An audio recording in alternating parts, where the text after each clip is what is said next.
Emma Banks was on floor 6, breathing like she was being chased, when she accepted that her life had taken a genuinely humiliating turn.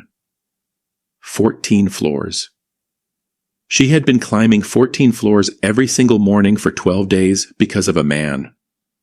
Not because of danger, not because of exercise, not because of any reason she could explain to another human being without wanting to evaporate, but because 3 weeks ago Ryu Joon-ho had kissed her at a company celebration dinner, and she had not been the same person since, and the elevator felt like a crime scene she was not ready to return to.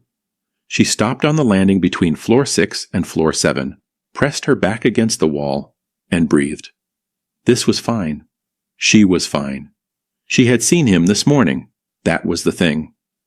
She had walked into the lobby at exactly 8:53, spotted him crossing the marble floor toward the elevator bank in that charcoal coat, and her brain had made a calculation so fast she hadn't even registered it consciously before her feet were already carrying her toward the stairwell door.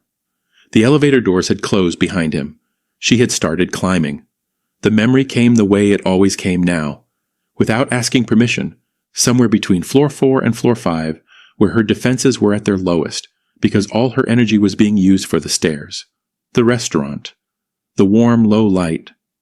Him beside her at the bar saying, "You told me in that elevator that whoever I work for is lucky," and then stepping closer before she could get a single word out, and kissing her in a way that was quiet and certain and completely, devastatingly him. She had pulled back, blinked. "I was going to say something so cool just now," she had said, and he had laughed, a real one, and kissed her again. Emma opened her eyes. She was on floor 7 landing. Her flat white was getting cold. She had a 9 a.m. team meeting, a new project she was not leading, and a boss she had kissed, twice, who had said absolutely nothing about it since because he was Ryu Joon-ho, and composure was apparently his entire personality. She pushed through the stairwell door, walked to her desk, sat down, and smiled at her monitor like a completely normal person. Kemi looked at her. "Stairs again?" "I'm taking wellness seriously," Emma said. "It's 14 floors. Wellness is hard. If you found this channel for the first time through part 1, welcome, and you are going to want to go watch that first. And if you are a nestie who has been here from the elevator, you already know things are about to get significantly more complicated. Before we get into it, drop a comment and tell me, are you a person who runs toward the problem or takes the stairs to avoid it? Like this video, subscribe if you haven't already, and let's go. The new project was called the Hanul account, a luxury Korean fashion house going global, which under any other circumstances would have been the most exciting thing to land on floor 7 all quarter. The brief was beautiful. The client was serious. The creative scope was enormous. Mireille was leading it. Emma found this out the same way she found out most things at Lux Creative Group, through Suyeon, delivered with the brisk efficiency of someone reading a weather report. Mireille will head the Hanul account. You're assigned as senior creative. Full team briefing is Thursday. Emma smiled. Great. Suyeon walked away. Emma turned back to her screen and took a very long sip of her flat white. Kemi had both headphones off, which was how Emma knew she had heard everything. Senior creative is still a good position, Kemi said carefully. I know, Emma said. Mireille is going to be... I know, Emma said again, with exactly the same tone. Kemi put her headphones back on. The Thursday briefing had the specific energy of a room where two people were being professionally civil to each other in a way that everyone else could feel in their teeth. Mireille ran it well. Emma would give her that. She was organized, confident, and had clearly done her preparation. She also had a particular habit of referring to the team as my team that Emma was documenting internally for no specific reason. Emma, Mireille said near the end of the briefing, with a smile that arrived slightly too late to be genuine. Anything to add? Emma looked up from her notepad. The client's heritage positioning is being underused. The Hanul family has been dressing Korean royalty since the Joseon era. That story is sitting right there, and it's not in this brief anywhere. The room was quiet. I'll take that on board, Mireille said, in the tone of someone who would not be taking it on board. Emma smiled back with equal warmth. Great. She was in the small kitchen on floor 7 refilling her coffee when she heard the door and knew without turning around. She had developed this awareness over weeks, of conference rooms and late evenings, and one completely disastrous voice note, and it had apparently survived 12 days of stair climbing without diminishing at all. Ms. Banks, Joon-ho said. Mr. Ryu, Emma said to the coffee machine. He moved to the counter beside her, the way he always occupied space, without announcement, without apology. He had a water glass. He filled it. He said nothing for long enough that Emma had finished making her coffee and had run out of reasons to keep looking at the machine. She turned. He was already looking at her. Of course he was. The Hanul brief, he said. Your note about the heritage positioning. Emma blinked. That was a closed team briefing. Mireille flagged it to me. Did she? She wanted my thoughts on whether to pursue it. He held her gaze. I told her to pursue it. Emma looked at him. That's my idea. I know. And you gave it back to her. I gave it back to the project, he said, with the precision of someone who understood the difference. Where it will do the most good. He paused. You'll be the one developing it. Emma opened her mouth, closed it, picked up her coffee. You could have just said, good idea.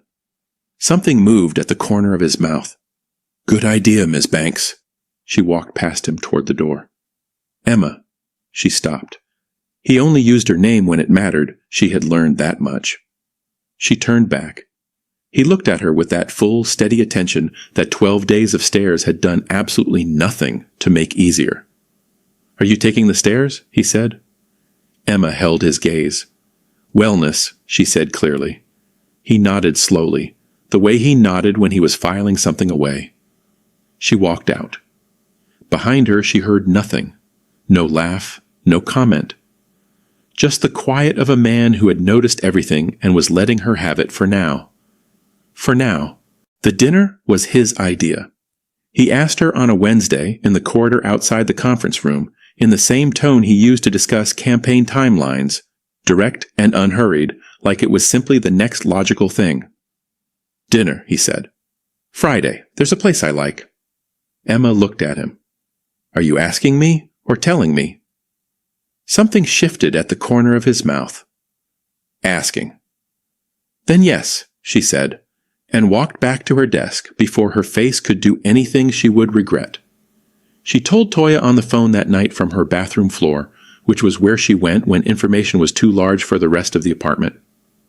He said there's a place he likes, Emma said. Who says that?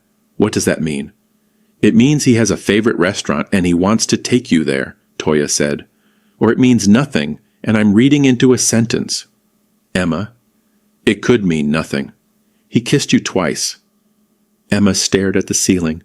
The tiles in here need regrouting. Emma Adize Banks.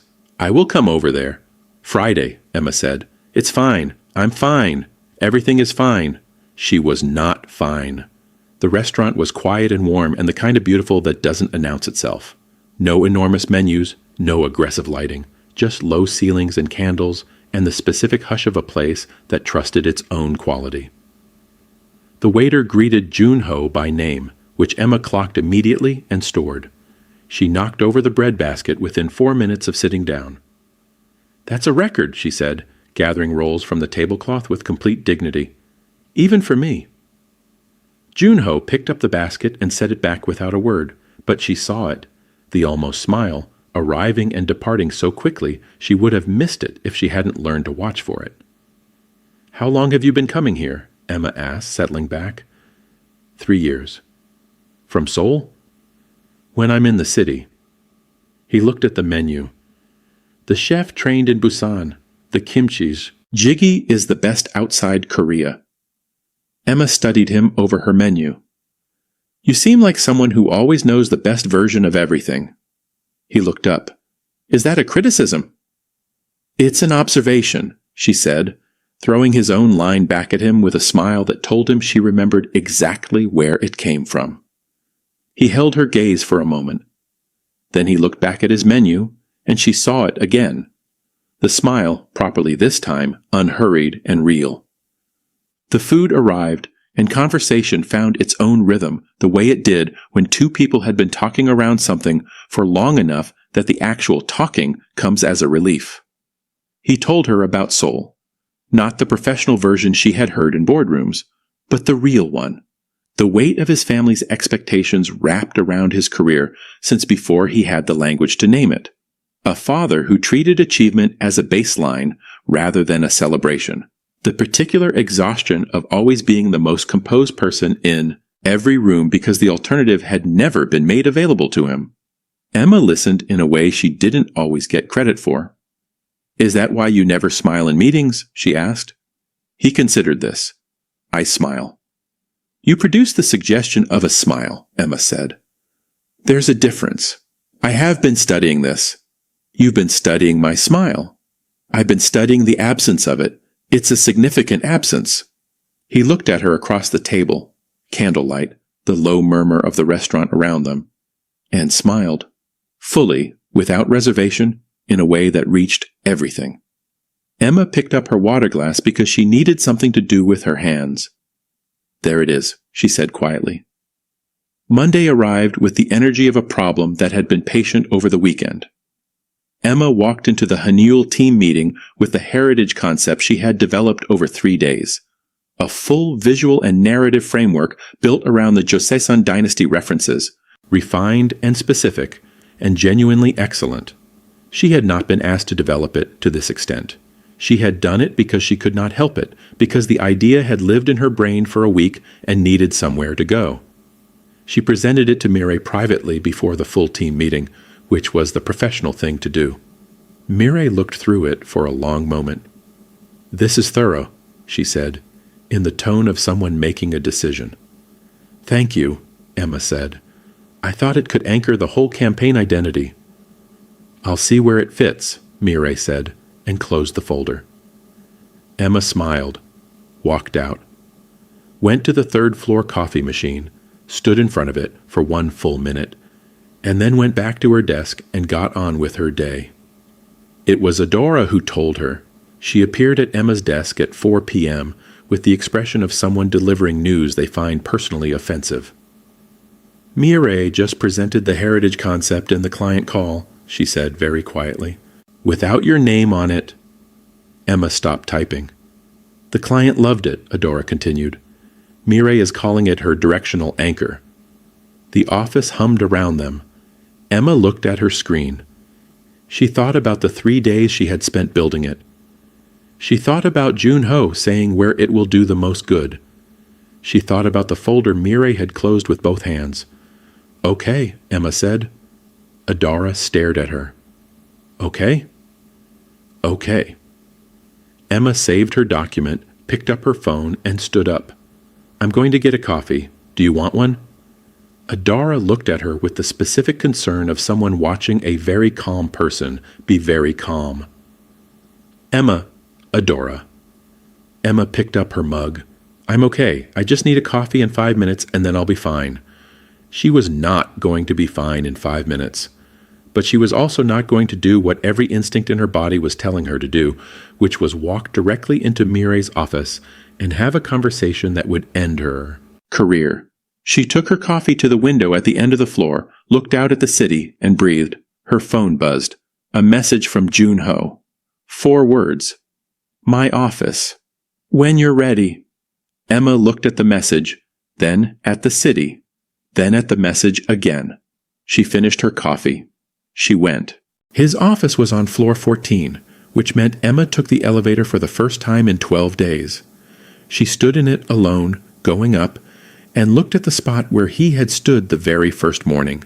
Charcoal coat, phone in hand, completely unbothered by the existence of anyone else in the world. She looked at the button panel where she had pressed floor 7 with no idea what was waiting for her on floor 14. She looked at the doors. The elevator opened. She walked down the corridor and knocked once. "Come in," he said. His office was exactly what she had imagined and had never been inside until now. Clean lines, minimal, a desk that held only what was necessary. Floor-to-ceiling windows behind him with the city spread out in every direction. He was standing when she entered, which she hadn't expected, and he gestured to the chair across from his desk, and then didn't sit down himself, which meant this wasn't going to be a desk conversation. "You know," Emma said, settling into the chair. "Most people lead with hello." "Hello?" he said.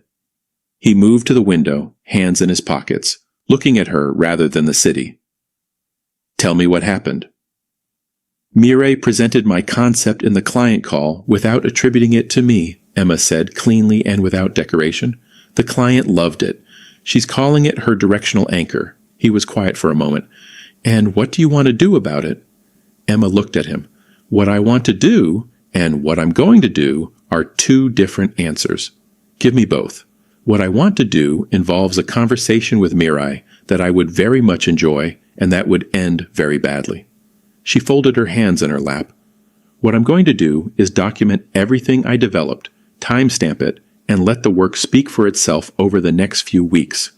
Joon-ho looked at her for a long moment. "That's the right call." "I know." "It won't go unaddressed," he said, and the way he said it, even, quiet, final, made it clear that this was not a comfort offered casually. It was a statement of intent. Emma held his gaze. "I'm not asking you to fix it. I know you're not. I just needed someone to know the actual version of events." He nodded slowly.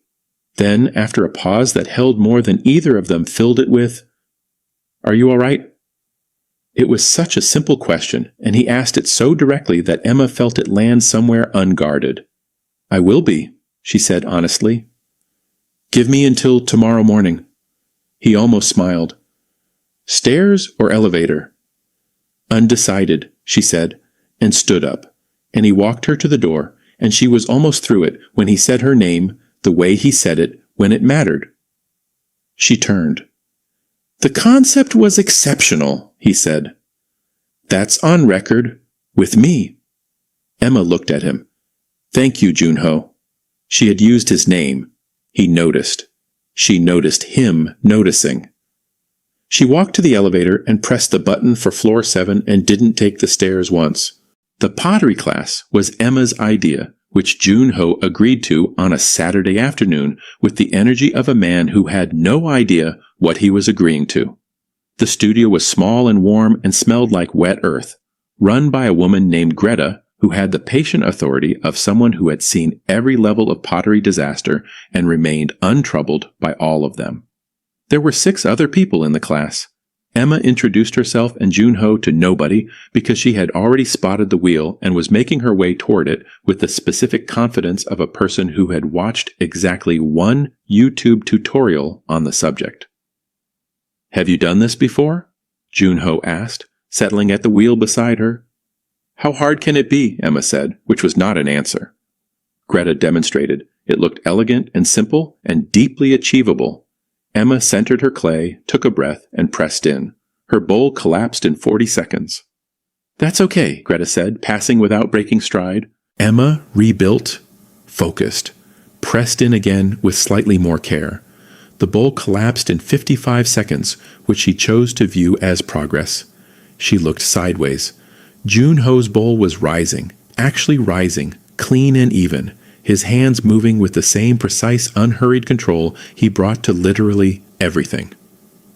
Emma watched him for a full 4 seconds with an expression she was glad he couldn't see. "You've done this before," she said. "No." "Then how are you doing that?" "I'm following the instructions," he said simply, eyes on the clay. "I followed the instructions." "You followed them enthusiastically," he said. "There's a difference." Emma turned back to her wheel and began again. Her third attempt actually held shape for nearly 2 minutes. She could see it becoming something, a real thing with walls and intention. And then it tilted, slowly and with complete commitment, and folded. She sat back, looked at her hands covered in clay, looked at Joon-ho's bowl, which was now genuinely, irritatingly good. I need you to lose focus, she said. He kept his eyes on the clay. No. Just for a moment. No. I'll say something distracting. You've been saying distracting things for 3 months, he said evenly. I've developed a tolerance. Emma opened her mouth, closed it. Then, the jaw thing. When you said the jaw is from his mother's side after the voice note, his hands didn't stop moving, but the corner of his mouth moved, just barely. I thought about that for 4 days, Emma continued. 4 consecutive days. I want that on record. Noted, he said. It was a very effective thing to say. I know. You knew exactly what you were doing. Emma. He glanced at her sideways, the almost smile at full suggestion. Your bowl. She looked back. The clay on her wheel had begun to slide. She grabbed it. Too late. It collapsed with a sort of quiet dignity that Emma felt was directed at her personally. Greta appeared at her shoulder. Let's try one more time, she said, with the unshakable calm of a woman who had witnessed worse. They left the studio an hour later with one good bowl between them. His, obviously, which he carried without comment.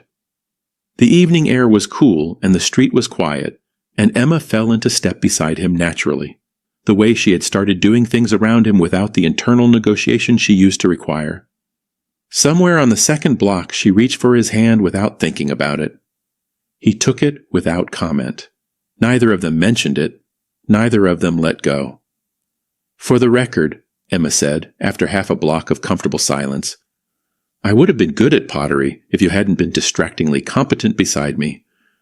That's not what happened, he said. That is exactly what happened. He said nothing, but she felt his hand tighten slightly around hers, and that was enough. The Hanul client requested a mid-campaign presentation on a Tuesday, which gave the team 4 days to pull together a progress deck that Mirai announced she would be leading entirely. Emma said nothing. She sat in the team meeting and took notes and contributed when asked, and watched Mirai assign slides with the careful authority of someone who had decided that control was the same thing as leadership. Kemi caught Emma's eye once across the table. Emma gave her the smallest shake of her head, and Kemi looked back at her notepad. The 4 days passed.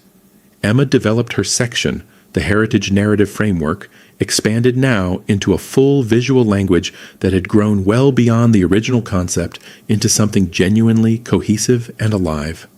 She sent it to Mirai the evening before the presentation. Mirai replied with a single word, received. The client meeting was in the large conference room on floor 12, glass-walled and bright, with 4 people from the Hanul team sitting across the table in the specific attentive silence of people who were spending significant money and knew it. Joon-ho sat at the back. Emma sat 3 seats down from Mirai, on the same side of the table, and kept her expression professionally open. Mirai presented well for the first 20 minutes. Emma gave her that fully and without reservation. She was organized, confident, and the deck was clean. Then she arrived at the heritage section. She talked through it for 4 minutes. The Joseon dynasty references, the visual language, the narrative anchor that ran through every touchpoint. She used the exact framework Emma had built, the exact language Emma had written, and she presented it with the ease of someone who had been living inside it for weeks rather than someone who had received it the evening before. The client loved it.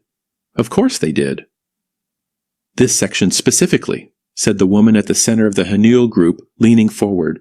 The heritage positioning. It feels like it comes from a completely different creative intelligence than the rest of the deck. Who developed this? The room went quiet in the specific way rooms go quiet when a question has landed somewhere nobody was prepared for. Mirai opened her mouth. Emma Banks, said Joon-ho from the back of the room. He said it the way he said everything, even unhurried, completely without drama. But in the silence of that conference room, it landed like something thrown into still water, the ripples moving outward to every corner. Every head turned. Mirai's smile stayed exactly where it was on her face, which was the most effort Emma had ever seen her expend. Emma heads the creative development on the heritage strand, Joon-ho continued, addressing the client directly. If you have specific questions about that section, she's the right person in the room. The Hanul woman looked at Emma with immediate and undisguised interest. Tell me more about the Joseon reference points, Jan. How did you arrive at those specific touchstones? Emma felt the whole room settle around her like a held breath. She leaned forward, and she talked. Afterward, in the corridor outside floor 12, Mireille fell into step beside her with the composed expression of someone who had made a series of calculations and arrived at dignity as the only remaining option. That was a strong presentation, Mireille said. Thank you, Emma said. Yours too. They walked in silence for 3 steps. The heritage section, Mireille said. I should have attributed it properly. Emma looked at her. Mireille was looking straight ahead, jaw set, the words clearly costing something. Yes, Emma said simply. You should have. Another silence. Mireille nodded once, barely perceptibly, and turned toward the stairwell. Emma watched her go and then stood in the corridor for a moment, alone, and breathed out, slowly. That was not nothing. It was not everything. But it was not nothing. She found out. About Seoul on a Thursday from Soo-yeon, delivered between 2 other pieces of information as though it were the same size as both of them. Director Ryu has a board review in Seoul in 3 weeks. He'll be out of office for the duration. Emma wrote it on her notepad so her hands had something to do. How long is the duration? 3 weeks minimum, possibly longer depending on the board's decision. Emma underlined it. What kind of decision? So-yeon looked at her for just a half-second longer than usual. Structural, above my level. She moved on. Emma sat at her desk and looked at the word she had underlined, longer. She did not go to the stairwell. She did not call Toya. She opened her campaign document and worked for 4 hours without stopping, which was what she did when something was sitting in her chest that she wasn't ready to look at directly. Kemi said nothing, but she put a coffee on Emma's desk at 2 p.m. without being asked, and that was its own kind of conversation. He found her at the window, at the end of the floor at 7 p.m. when the office had emptied. She heard him coming and didn't turn around, just looked at the city below and waited. He stood beside her. They looked at the city together for a moment in the specific, comfortable silence that had become its own language between them. Soo-yeon told you, he said. Thursday briefing. I was going to tell you myself. I know, she said. When? Tonight. He turned to look at her profile. The board review is mandatory. There are decisions being made about the Seoul office structure that involve my position directly. Emma kept her eyes on the city. And what does that mean for here? He was quiet for a moment, not evasive, just taking his time the way he always did, arriving at words carefully. It means I don't know yet, he said. There are expectations on me that existed long before I walked into that elevator. My father built the Seoul division. The assumption has always been that I would run it permanently. He paused. I am pushing back against that assumption, but I cannot tell you with certainty what the outcome will be. Emma turned to look at him then. Why are you pushing back? He looked at her steadily. Because I have reasons here that I didn't have before. The city hummed below them. Emma felt something shift in her chest. Not the panicked thing from the stairwell, not the avoidance thing from the stairs. Something quieter and more serious. I'm not asking you to blow up your career for me, she said. I know. I've been taking the stairs for 12 days because I didn't know how to be in the same elevator as you without saying something completely unhinged, she said. That should tell you where I am. Something broke open in his expression. Emma? I'm just saying. She turned back to the window. Whatever you're pushing back against, it's not for nothing. He reached over and took her hand, standing beside her. At the window, the way he had on the street after Pottery, without announcement, without apology. They stood like that for a long time, looking at the city, saying nothing else. It was enough. The email from the Hanul client arrived on a Monday morning, and Mireille read it first because it came through the project account, And that was simply how the project was structured. Emma found out through Kemi, which was how she found out most things that happened on floor 7 before they were officially communicated. The client sent a request, Kemi said, appearing at Emma's desk with both headphones fully off, which was reserved for significant events. They want you to lead the final pitch presentation. Emma looked up from her screen. Me. By name. They specifically asked for the person who developed the heritage section. Kemi paused. Mireille has already seen it. Emma sat with that for a moment, then she picked up her coffee, took a sip, and said, How's Mireille? Professionally fine, Kemi said carefully. Humanly, I think she's doing the math on a lot of things right now. Emma nodded slowly. She thought about the corridor outside floor 12. I attributed it properly. The words had cost something. Emma had not forgotten that. She went to Mireille's desk. Mireille looked up with an expression that had been prepared in advance, composed, professional, revealing nothing. Emma respected the effort. I saw the client email, Emma said. I was going to brief you this afternoon, Mireille said. I know. Emma sat in the empty chair beside the desk, which was not something she had ever done before. Mireille blinked, barely. I want you in the room for the final pitch, not watching, contributing. The first half of the deck is yours and it's strong, and the client should hear it from you. Mireille looked at her for a long moment. Why? Because the work is good, Emma said simply. And because I'm not interested in winning something at someone else's expense when there's another way. The silence between them was different from every silence they had shared before. No edge to it, no calculation. Just two people recalibrating. All right, Mireille said quietly. Emma stood up. Thursday. Let's make it excellent. The final Hanul pitch was on a Thursday afternoon, and it was, by any measure, exceptional. Mireille opened with authority and precision, the first half of the deck landing with the client exactly as it should.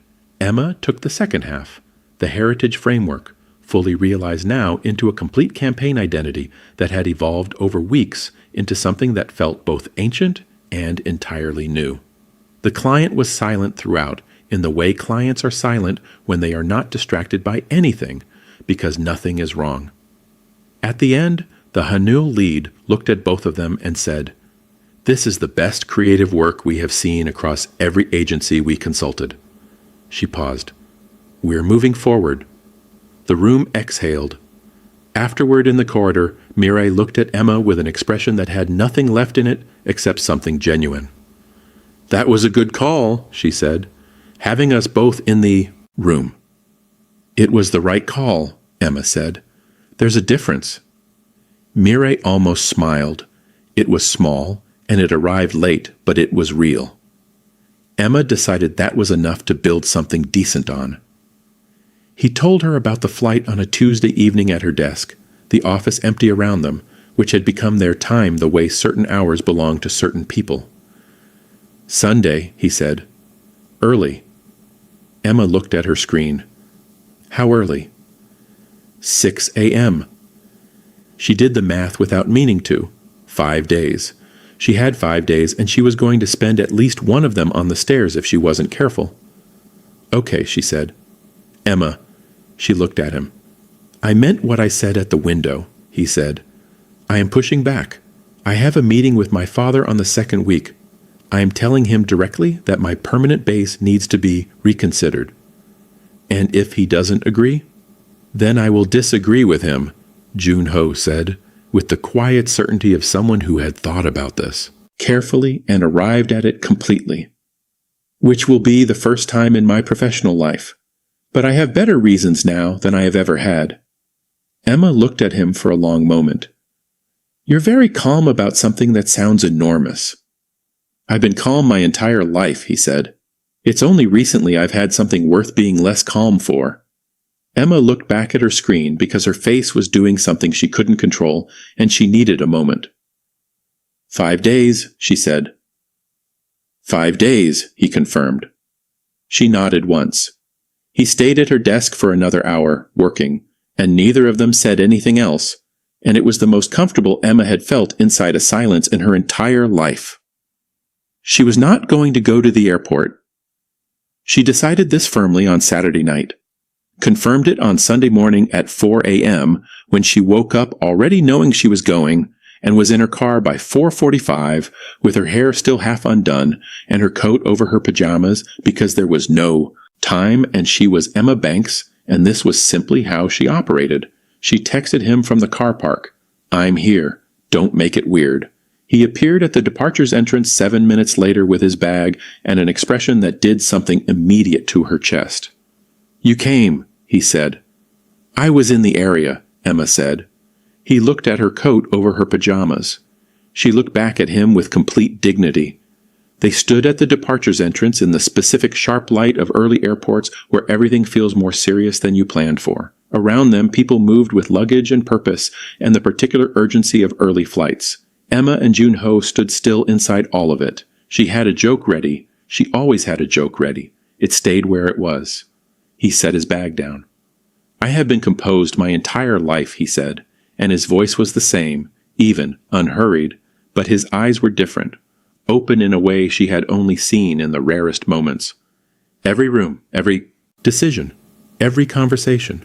Composed. It was the only version of myself I knew how to be. He looked at her steadily. "And then you told me that elevators were vertical blind dates, and I have not been the same since." Emma felt her eyes fill. She was not going to cry. She was absolutely going to cry. "I love you," he said. Simply, directly, the way he said everything that was true. "I know the timing is complicated, and I know there are things I have to resolve, and I am not asking you to wait without knowing what you're waiting for. I will figure this out. I promise you, I will figure this out." Emma looked up at him, this composed, careful, quietly extraordinary man who had let her make him laugh and dragged her to a pottery class with one good bowl between them and taken her hand on a street in the evening without making it a production. She kissed him first this time. He pulled her close with both hands and kissed her back in the middle of the departures entrance with complete indifference to everyone moving around them, which was the least composed thing she had ever seen him do, and she loved him for it with her entire chest. She pulled back, looked up. Her eyes were absolutely wet, and she was absolutely not acknowledging that. "You better figure it out," she said. He picked up his bag. "I will." She watched him walk through the doors, that charcoal coat, that long dark hair, that jaw that had its own dedicated section in a 4-page pros and cons list she was never going to admit existed. He turned back once, just before the doors, and looked at her the way he had looked at her in the elevator the very first morning, patient and certain and like he already knew how this ended. Then he was gone. Emma stood in the departures entrance for approximately 30 seconds. Then she walked back to her car, sat in the airport car park, looked at the steering wheel, and called Toya. 3 seconds of silence. "Emma." "He said he loves me," Emma said.